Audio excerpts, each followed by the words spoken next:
গভীর রাত্রে হযরত ফাতিমা রাদিয়াল্লাহু তাআলা আনহা ইন্তেকাল করলেন। কিছু সংখ্যক সাহাবীদের কাছে খবর দিয়া অল্প সময়ের ভিতরে জানাজার ব্যবস্থা করা হলো। হযরত আবু যর গিফারী রাদিয়াল্লাহু তাআলা আনহু কবরের ভিতরে নেমে গেলেন। কবরের ভিতরে নেমে গিয়া হযরত আবু যর বলেন, রে কবর, তোর ভিতরে আজকে কাকে রাখবো? তুই কি তা জানিস নাকি? কোনো জবাব আসে না। হযরত আবু যর বলেন, কবর রে, তোর ভিতরে আজকে যাকে রাখবো তিনি হতেছেন হযরত ইমাম হাসান হোসেনের মা। বেহেশতের সমস্ত জওয়ানদের সরদার হবেন যারা, সেই দুইজনের মা তোর ভিতরে রাখবো। খবরদার বেয়াদবি করবি না। কোনো জবাব না পেয়ে হযরত আবু যর বলেন, ওগো কবরের মাটি, তোর ভিতরে কাকে রাখবো কি জানিস? আসাদুল্লাহিল গালিব, দুনিয়ার সমস্ত কাফেরদের বিরুদ্ধে আল্লাহ রাব্বুল আলামিন যাকে বাঘ বানিয়ে পাঠালেন সেই হযরত আলী, তার স্ত্রী রেখে যাব। খবরদার বেয়াদবি করবি না। কোনো জবাব আসে না। হযরত আবু যর বলেন, কবরের মাটি, তোর ভিতরে যাকে রাখবো তিনি হলেন খাতুনে জান্নাত, বেহেশতের সমস্ত মহিলাদের সরদারিনী হবেন যে ফাতেমা, তারে রেখে যাব তোর ভিতরে। খবরদার কোনো বেয়াদবি করবি না। আবার হযরত আবু যর বলেন, কবরের মাটি, তোর ভিতরে কারে রাখবো কি জানিস? তোর ভিতরে আজকে যাকে রেখে যেতেছি তিনি হলেন আখেরি জামানার পয়গম্বর বিশ্বনবী জনাবে মুহাম্মদ রাসূলুল্লাহ সাল্লাল্লাহু আলাইহি ওয়াসাল্লামের কলিজার টুকরা মা ফাতেমাকে তোর ভিতরে রাখবো। খবরদার কবরের মাটি, বেয়াদবি করবি না। কিতাবে এসেছে হযরত আবু যরকে বাড়ি শুনতে পেলেন, আওয়াজ এলো, কে যেন বলতেছে, রে আবু যর, আমি ফাতেমা কি চিনি না, হাসান হোসেনের মা কি চিনি না, আলীর স্ত্রী চিনি না, রাসূলের মেয়ে মা ফাতেমা কি চিনি না। আমল যদি ভালো হয় আমার ভিতরে, আমল ভালো নিয়ে যে আসবে শান্তিতে থাকবে, আর আমল যদি খারাপ হয় আমার ভিতরে, তার অবস্থা চূড়ান্ত হয়ে যাবে। আমার ভাইরা, আমার বন্ধুগণ, আমলের উপরে ভিত্তি করে কিয়ামতের দিন নাজাত হবে। আমল যদি খারাপ হয়ে যায় কিয়ামতের দিন কেউ তাকে বাঁচাতে পারবে না। এই জন্য কিয়ামতের ময়দানে, হাসরের দিনে আল্লাহর হাবিব জনাবে মুহাম্মদ রাসূলুল্লাহ সাল্লাল্লাহু আলাইহি ওয়াসাল্লাম সিজদায় পড়ে কাঁদতে থাকবেন। আল্লাহ রাব্বুল আলামিন বলেন, হাবিব রে, আপনি কাঁদেন কেন? আজকে তো আপনার কাঁদার দিন না। আমি আপনাকে মাকামে মাহমুদ দান করেছি, আমি আপনাকে কাউসার দান করেছি। আপনার আজকে সম্মানের দিন, মর্যাদার দিন, কাঁদেন কেন? আল্লাহর হাবিব বলবেন, রব্বুল আলামিন, মাকামে মাহমুদ পেয়েছি, কাউসার পেয়েছি, কান্দি এই জন্য আমি দেখতে পাচ্ছি আবার সামনে দিয়া ফেরেশতারা আমার উম্মতগুলি জাহান্নামের দিকে নিয়ে যায়। আল্লাহ রাব্বুল আলামিন বলবেন, ওগো আমার হাবিব, আমি আপনাকে ক্ষমতা দিলাম, আপনার জান্নাতি উম্মতগুলি আপনি বেছে নেন। আল্লাহর হাবিব তার জান্নাতের উম্মতগুলি বাঁচতে থাকবেন। হযরত আয়েশা বলেন, ইয়া রাসূলুল্লাহ, কিয়ামতের ময়দানে লক্ষ কোটি কোটি মানুষের ভিতরে আপনার জান্নাতি উম্মত আপনি চিনবেন কি করে? হুজুর বলেন, আয়েশা, কোন একটি ঘোড়ার কপাল যদি থাকে সাদা, এই সাদা কপালওয়ালা ঘোড়াটা যদি অসংখ্য ঘোড়ার ভিতরে যদি হারিয়ে যায়, তাহলে সাদা কপালওয়ালা ঘোড়ার মালিক তার ঘোড়াকে পাবে কিনা বলো? হযরত আয়েশা বলেন, হুজুর, অনায়াসে পাবে। আল্লাহ রাব্বুল আলামিনের হাবিব বলেন, আয়েশা রে, কিয়ামতের ময়দানে আমার যেই উম্মতেরা নামাজি ছিল, দিনদার ছিল, পরেজগার ছিল, দুনিয়ার বুকে ঈমান নিয়ে যারা চলাফেরা করেছে, আমার দিন কায়েমের আল্লাহর দ্বীনের জন্য যারা কাজ করেছে, ওদের চেহারা নূর চমকাতে থাকবে, ঈমানের নূর কিয়ামতের দিন চমকাতে থাকবে। সেই ঈমানের নূর দেখে দেখে আমি আমার জান্নাতি উম্মতগুলি আমি বেছে নেব। হযরত ফাতিমা রাদিয়াল্লাহু তাআলা আনহাকে রাসূলুল্লাহ সাল্লাল্লাহু আলাইহি ওয়াসাল্লাম অত্যন্ত ভালোবাসতেন, মহব্বত করতেন তার স্ত্রীদেরকেও। তার স্ত্রীরাও রাসূল করিম সাল্লাল্লাহু আলাইহি ওয়াসাল্লামকে ভালোবাসতেন প্রাণ উজাড় করে দিয়ে। নবীজি বলেছেন, কন্যার পিতাদেরকে গালি দিও না। অনেকে টিটকারি করে, বারবার মেয়ে হয় ছেলে একটাও হয় না, সেই জন্য টিটকারি বটকারি করে। আল্লাহর নবী বলেছেন, মেয়ের পিতাকে গালি দিও না, ঠাট্টা করো না, যেহেতু আমি মুহাম্মদ রাসূলুল্লাহ সাল্লাল্লাহু আলাইহি ওয়াসাল্লাম, আমি মেয়েদের পিতা, আমি নিজে মেয়েদের পিতা। খাও না, মেয়েদের পিতাকে গালি দিও না। রাসূলুল্লাহ বলেছেন, আকাশের নিচে জমিনের উপরে খাদিজার মতো মহিলা আর নাই। সেই হযরতে খাদিজা রাসূলের 4টি মেয়ে পেটে ধারণ করেছিলেন। সুবহানাল্লাহ। মেয়ের প্রতি রাসূলুল্লাহ যথেষ্ট মহব্বত করতেন, মেয়েকে খুব ভালোবাসতেন হুজুর সাল্লাল্লাহু আলাইহি ওয়াসাল্লাম। হুজুরের পরিজাত টুকরা ছিলেন মা ফাতিমা রাদিয়াল্লাহু তাআলা আনহা। হুজুর যখন কোথাও যেতেন, সকলের শেষে দেখা করতেন ফাতেমার সঙ্গে, আর বিদেশ থেকে সফর করে এসে সকলের আগে দেখা করতেন ফাতেমার সঙ্গে। সুবহানাল্লাহ। রাসূলুল্লাহ আরো বলেছেন, তোমরা যখন বাজারে যাবে বা ব্যবসা করতে যাবে বা বিদেশে যাবে, আসার সময় যে সব হাদিয়া নিয়ে আসো, আমরা যখন বাইরে যাই, বাজারে যাই, কিছু হাদিয়া আনি না, জামা কাপড় চকলেট ইত্যাদি আমরা আনে থাকি। রাসূলুল্লাহ বলেছেন হাদিয়াগুলি তোমরা যারা বিদেশে যাও, বাজারে যাও, হাদিয়া আনবে আর এনে ঘরের মধ্যে ঢুকে তা শুরু করবে মেয়েকে দিয়ে। প্রথমে দেবে মেয়েকে। সুবহানাল্লাহ। মেয়ের মর্যাদা ইসলামের সব চাইতে বেশি। কোন যুগে? যে যুগে মেয়ে হলে পরেই মাটির নিচে ঘিরে রাখতো, আছাড় মেরে মেরে ফেলে দিত। বেআইয়ি যামবিন কুতিলা, কোন অপরাধে তাদেরকে হত্যা করা হলো। আল্লাহ পাক কোরআনে কারীমের মধ্যে বলেছেন তাদের অপরাধ আর কিছু না, তারা নারী, এই জন্য তাদেরকে মেরে ফেলা হতো। রাসূলুল্লাহ তাদের ইজ্জত দিলেন। সুবহানাল্লাহ বিহামদিহি। রাসূলুল্লাহ সম্মান দিলেন, ইজ্জত দিলেন তাদের। কন্যা হিসাবে নারীর এই মর্যাদা। ফাতেমাকে রাসূল এত ভালোবাসতেন, ইন্তেকালের সময় হযরত ফাতেমা কাঁদতে কাঁদতে বেহুশ হয়ে যাওয়ার উপক্রম হয়ে গেল। রাসূলুল্লাহ হযরত ফাতেমাকে ইশারা দিলেন। হযরত ফাতেমা তার কান নিয়ে রাসূলুল্লাহর মুখের কাছে লাগাই দিলেন। আল্লাহ নবী কি যেন বললেন কানে কানে, হযরত ফাতেমার কান্না বন্ধ হয়ে গেল। হযরত আয়েশা বলেন, মা রাসূলুল্লাহ তোমার কানে কানে কি বলল আর তোমার কান্না বন্ধ হয়ে গেল? হযরত ফাতেমা বলেন, ইয়া আম্মা জান, আমার আব্বা আমার কানে কানে বলল, মা ফাতেমা তুই কাঁদিস না, তোর কান্না আমার বরদাস্ত হয় না, তোমাকে কাঁদতে হবে না। আমি তোমাকে সুসংবাদ দিয়ে দিতেছি, আমি মরে যাওয়ার পর সর্বপ্রথম তোমার সাথে আমার দেখা হবে। রাসূলুল্লাহর এই ভবিষ্যৎবাণী হযরত ফাতেমা বুঝতে পেরেছেন যে হুজুরের ইন্তেকালের পরে আমার বেশি দেরি হবে না, আমিও তাড়াতাড়ি হুজুরের সাথে শামিল হতে পারবো। হুজুরের ইন্তেকালের 6 মাস পরেই হযরত ফাতেমা রাদিয়াল্লাহু তাআলা আনহা ইন্তেকাল করেছেন। কন্যা হিসাবে নারীর মর্যাদা ইসলাম অনেক অনেক গুণ বাড়িয়ে দিয়েছে। এই কন্যা শিশু, কৈশোর, যৌবন পেরিয়ে যখন যৌবনে তার বিয়ে হয়ে যায়, আল্লাহ রাব্বুল আলামিন তখন বলেন, ওয়া মিন আয়াতিহি আন খালাকা লাকুম মিন আনফুসিকুম আজওয়াজান লিতাসকুনু ইলাইহা ওয়া জাআলা বাইনাকুম মাওয়াদ্দাতান ওয়া রাহমা। আল্লাহ পাক বলেন, আমার নিদর্শনের ভিতরে একটি নিদর্শন, আমি তোমাদের থেকে তোমাদের জোড়া তৈরি করেছি, তোমাদের স্ত্রীদেরকে তৈরি করেছি, তোমাদের সাথে তোমাদের স্ত্রীর ভালোবাসা সৃষ্টি করেছি, মহব্বত সৃষ্টি করেছি। এই মহব্বত আমি আল্লাহ তৈরি করেছি।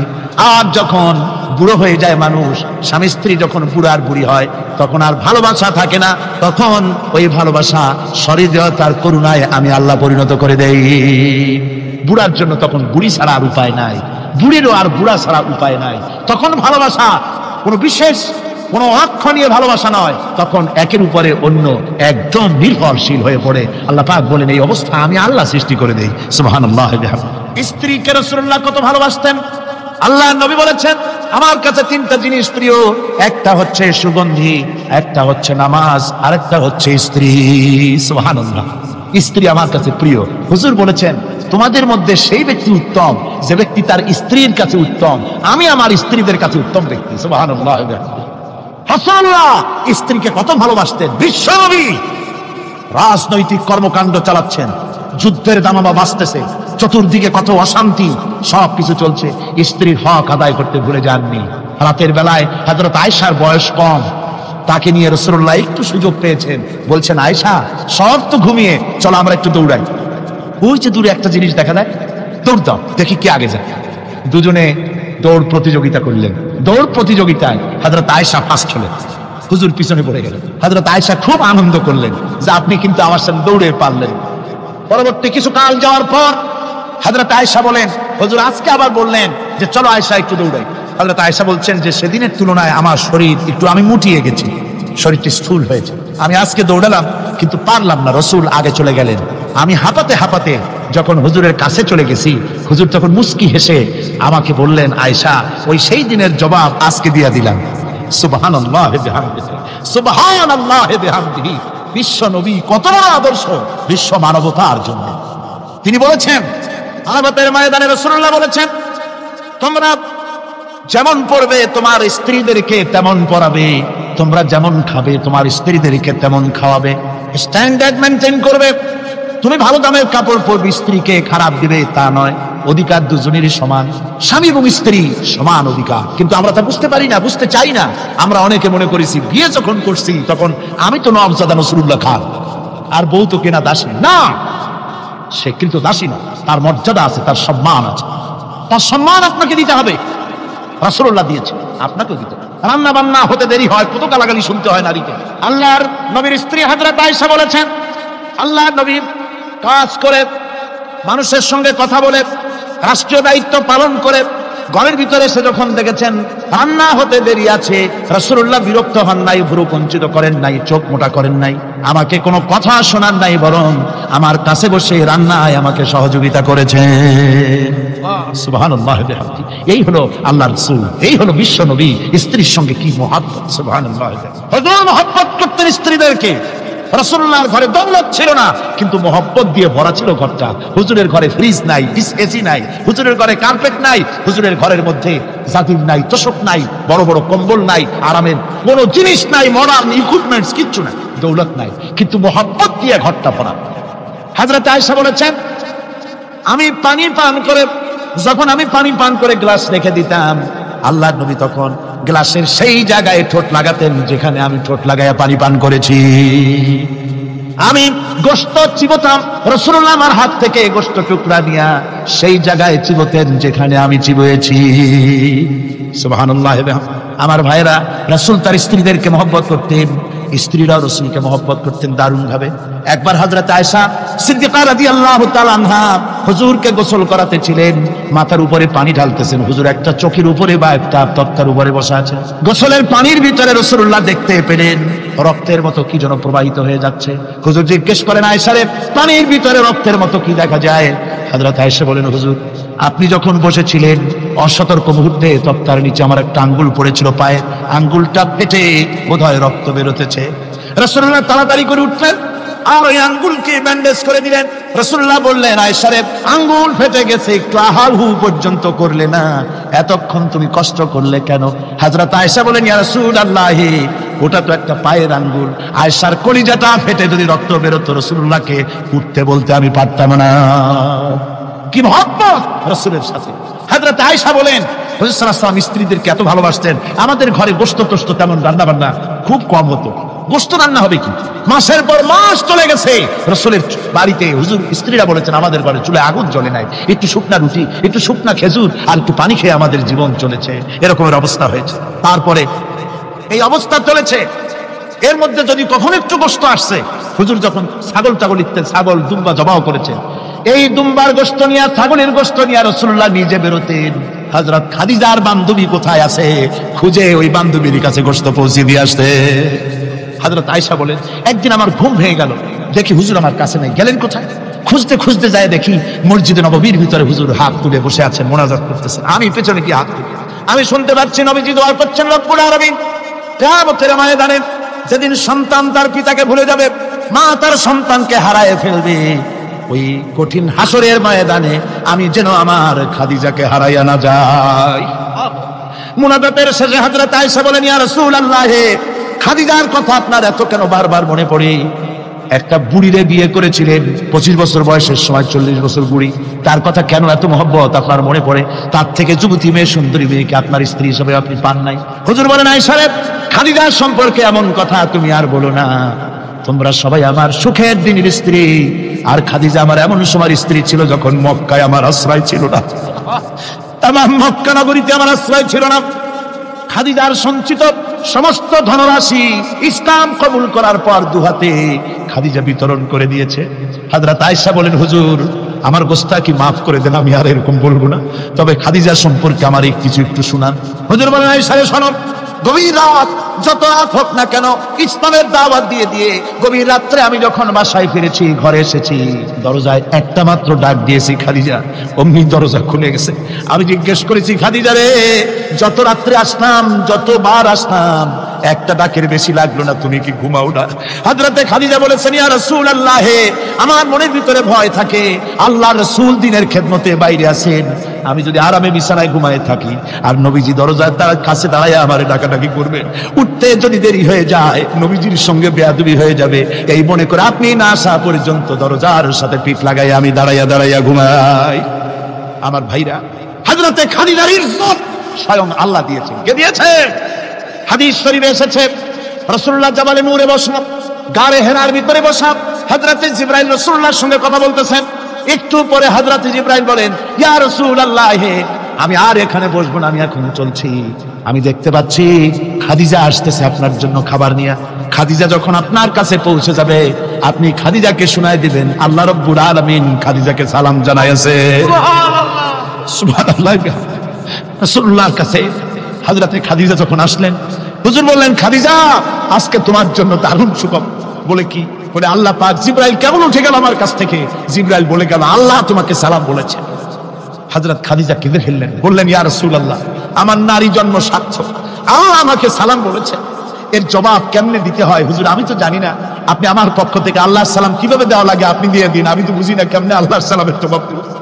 হুজুর বললেন, খাদিজা শুধু আল্লাহ নয়, জিবরাইলও তোমাকে সালাম বলে গেছে। হযরতে খাদিজা বললেন, হযরত জিবরাইলকে আমার সালামের জবাবটা ওয়ালাইকুমুস সালাম বলে দিন। হযরত খাদিজার এই মর্যাদা ছিল। আমার ভাইরা, রাসূল পাক সাল্লাল্লাহু আলাইহি ওয়াসাল্লাম এভাবে মহব্বত করেছেন স্ত্রীদেরকে। সুতরাং স্বামী স্ত্রীর মহব্বত আল্লাহ জান্নাতি নিয়ামত। কি নিয়ামত? যে ঘরের মধ্যে স্বামী স্ত্রীর মধ্যে মিল মহব্বত আছে এটা বেহেশতের মতো, আর যেখানে মিল মহব্বত নাই এটা জাহান্নামের মতো। ঠিক কি? সুতরাং মহব্বত করুন, বেশি বেশি স্যাক্রিফাইস করুন, বেশি বেশি স্যাক্রিফাইস। নারীদের ব্যাপারে বলা হয়েছে, পুরুষকে বলা হয়েছে অধিকার আদায় করো, সব ব্যাপারে সমান অধিকার, কিন্তু নারীকে একটা ব্যাপারে বলা হয়েছে, নারী শোনো, পুরুষের মর্যাদা তোমার চাইতে আল্লাহ রাব্বুল আলামিন বেশি দিয়েছেন। আর রিজালু কাওয়ামুনা আলান নিসা, নারীদের উপরে পুরুষের প্রাধান্য আল্লাহ পাক দান করেছেন। একদিন একজন সাহাবী বলেছেন, ইয়া রাসূলুল্লাহ, জংলি উট দেখলাম আপনার পায়ের উপরে সিজদায় পড়ে গেল, আপনি যদি আমাদেরকে অনুমতি দিতেন না আপনাকে আমরা সিজদা করতাম। আল্লাহ নবী বললেন, মানুষ মানুষকে সিজদা করা এ পারমিশন যদি আমি দিতাম তাহলে দুনিয়ার সমস্ত স্ত্রীদেরকে বলতাম তারা যেন তাদের স্বামীকে সিজদা দেয়।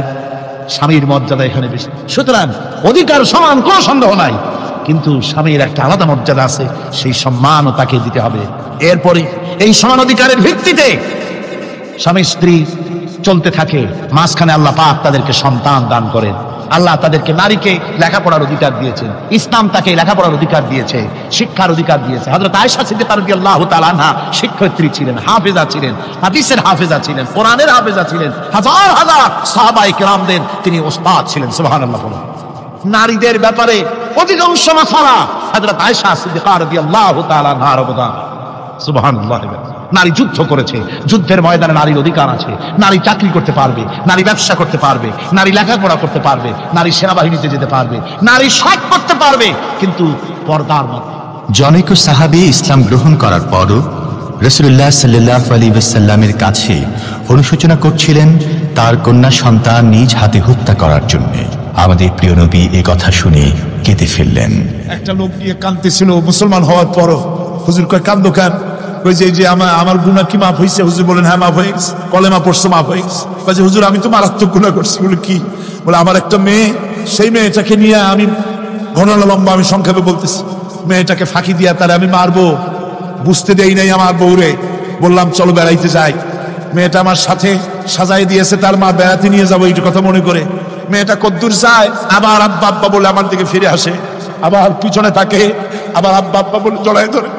এইভাবে করতে করতে যখন নির্জন এলাকায় গেলাম, আমি পাহাড়ের পাশে গর্ত খোঁড়া আরম্ভ করলাম। গর্ত কুচি আর মাটি ছিটে এসে আমার দাড়িতে লাগে। বাচ্চা মেয়েটা আমার কাছে এসে দাড়ি দিয়ে ধুল ঝাড়ায় দেয়, আব্বা তোমার দাড়িতে ধুল লাগতেছে, তুমি এই কষ্ট করতেছো কেন? মেয়ে তো বোঝে না যে আমি তার জন্য কবর খুঁজতেছি। কবরটা খোঁড়া হয়ে যাওয়ার পর মেয়েটারে বান্ধা শুরু করলাম। মেয়ে এখন কাঁদতেছে, বাবা আমার বান্ধ কেন? আমি তারে বাঁধা জোরে ওর মধ্যে নিক্ষেপ করে দিলাম। মেয়েটা গর্তের মধ্যে বসে চিৎকার করে বলছে, আব্বা তুমি আমারে বাঁচতে দাও, আমি তোমার বাপ বলে সমাজে হ্যাঁ করবো না, আমি ভিক্ষা করে খাবো, আমার বেরো না। লোকটি বলছি, ইয়া রাসূলুল্লাহ, আমার মনে দরদ আসলো না। আমি একটা পাথর উঁচু করে আমার মেয়ের বুক লক্ষ্য করে জোরে মেরে দিলাম। বুকটা ফেটে রক্ত ফিনকি দিয়ে উঠলো। আমার মেয়ের বুক থেকে আওয়াজ বেরোলো, আমার কালে যেন এখনো সেই আওয়াজ বাজে। হাদিস শরীফে এসেছে, হুজুরের চোখের পানি দাড়ি ভিজে ভিজে জামার উপরে পড়তেছিল। হুজুর বললেন, আহারে, মানুষও পারে এরকম কাম করতে। পৃথিবীতে নারীর যখন কোনো সম্মান ছিল না, মর্যাদা ছিল না, সেই সময় আমার রাসূল, আমার বিশ্বনবী নারীদেরকে সম্মানের হাত ধরে গর্তের ভিতর থেকে উঠাইয়া রানীর সিংহাসনে বসায় দিলেন। সুবহানাল্লাহ। মায়ের মর্যাদা দিয়ে দিলেন। সুবহানাল্লাহ। নারীরা আমাদের মায়ের জাত, নারীরা আমার কি এর জাত? মায়ের জাত। আমার মা বোনেরা, তোমাদের সম্মান কত তোমরা জানো না। আমরা পুরুষ, আমাদের পায়ের তলে জুতা, আর তোমরা আমাদের মায়ের জাত, তোমরা নারী, তোমাদের পায়ের তলে আল্লাহর জান্নাত, আল্লাহর ব্যবস্থাটা তোমাদের পায়ের তলে। এই সম্মান আল্লাহ তোমাদের দিয়েছে, নবী দিয়েছেন, সুবহানাল্লাহ। কর ভাইরা আমার, অধিকার ইসলাম দিয়েছে। বিবাহ যখন হয়, এই বিবাহের সময় এজেন্ট আনতে হয়, আর বিবাহ হচ্ছে বিবাহ বৈঠক। এজেন্ট আনার জন্য ওই যে কি জানি কয় ম্যারেজ রেজিস্ট্রার বা মৌলবি সাহেব, কার অনুমতি আগে না? বলেন কার অনুমতি? তাহলে অধিকার ইসলাম পুরুষে দিল না মেয়ে লোকের দিল? আগে মেয়ে লোকের কাছে যাও, মেয়েটাকে জিজ্ঞেস করো সেই বিবাহে রাজি আছে কিনা। সুবহানাল্লাহ পড়ে, এই বিবাহে রাজি আছে কিনা জিজ্ঞেস করো, তার অধিকারই বেশি। এরপরে এই বিবাহে করার ব্যাপারে কত বৈষম্য। আজ বিবাহ করতে গেলে যৌতুকের প্রথা এসেছে। রাসূলুল্লাহ যৌতুক দিয়েছিলেন, ওটা যৌতুক না, ওটা উপহার, ওটা হাদিয়া। রাসূলুল্লাহ তোহফা দিয়েছিলেন হুজুরের জামাই। সুবহানাল্লাহ, কি জামাই! এক জামাই তো জিন্নুর আইন, যাকে ফেরেশতারা পর্যন্ত লজ্জা করতো যারে দেখে, হযরত উসমান রাদিয়াল্লাহু তাআলা আনহু। আরেকজন হযরত আলী কাররামাল্লাহু ওয়াজহাহু। হযরত আলী, যার সম্পর্কে রাসূল পাক সাল্লাল্লাহু আলাইহি ওয়াসাল্লাম যাকে কত সম্মান দিয়েছেন, কত মর্যাদা দিয়েছেন, এই হলো হযরত আলী হুজুরের জামাই। আনা মাদিনাতুল ইলম ওয়া আলিউম বাবুহা, আমি হলাম জ্ঞানের রাজ্য, আর আলী হলো সেই রাজ্যে প্রবেশের দরজা। সুবহানাল্লাহ। ভাইরা, এই হলো জামাই। আর মেয়ে খাতুনে জান্নাত বিনতে রাসূল, বেহেশতের সমস্ত রমণীদের সরদারিনী মা ফাতিমাতুজ জাহরা রাদিয়াল্লাহু তাআলা আনহা। কি উপহার দিলেন বিয়েতে রাসূল! এই মেয়ে আর এই জামাই। উপহার হলো খেজুরের ছোবড়ার একটা তোষক, পানি উঠাবার জন্য একটা মশক, আর আটা পেশা একটা জাত। এই হলো নবীর মেয়ে আর জামাইয়ের জন্য। রাসূলুল্লাহ সাল্লাল্লাহু আলাইহি ওয়াসাল্লামের স্ত্রী মা উম্মে হাবিবা আমাদের প্রিয় নবীর সম্মানের প্রতি ছিলেন খুবই যত্নশীল। তার পিতা তখন ইসলাম গ্রহণ করেননি। এমন অবস্থায় পিতা ঘরে প্রবেশ করলে রাসূলুল্লাহ সাল্লাল্লাহু আলাইহি ওয়াসাল্লামের স্ত্রী তার পিতার সাথে যে আচরণ করেছিলেন, এখন আমরা শুনব সে কাহিনী। আবার স্ত্রীরা রাসূলের প্রতি কি ভালোবাসা দেখেছেন। হযরত উম্মে হাবিবা রাদিয়াল্লাহু তাআলা আনহা, আমাদের মা আবু সুফিয়ান রাদিয়াল্লাহু তাআলা আনহু, তার মেয়ে। তার কাছে আবু সুফিয়ান তখনও কাফের, সেই কুফরি হালতে মেয়ের ঘরে গিয়েছেন। যাওয়ার পরে হযরত উম্মে হাবিবা বাপ যখন বসতে গিয়েছেন, তখন উম্মে হাবিবা বলছেন যে আব্বা একটু দাঁড়ান। এই অবস্থায় দাঁড়াতে বলে বিছানাটা উল্টায়া দিয়া তারপরে বললেন যে বসেন। বাপ মনে খুব দুঃখ পেলেন। আবু সুফিয়ান বললেন, মা উম্মে হাবিবা, আমি তোমার পিতা, ভালো একটা বিছানা থাকলে তাই বিছায় দেওয়া উচিত ছিল, আর তুমি বিছানাটা উঠাইয়া তারপরে আমার খালি জায়গায় বসতে বললা, আমি তোমার ব্যবহারে আহত হলাম।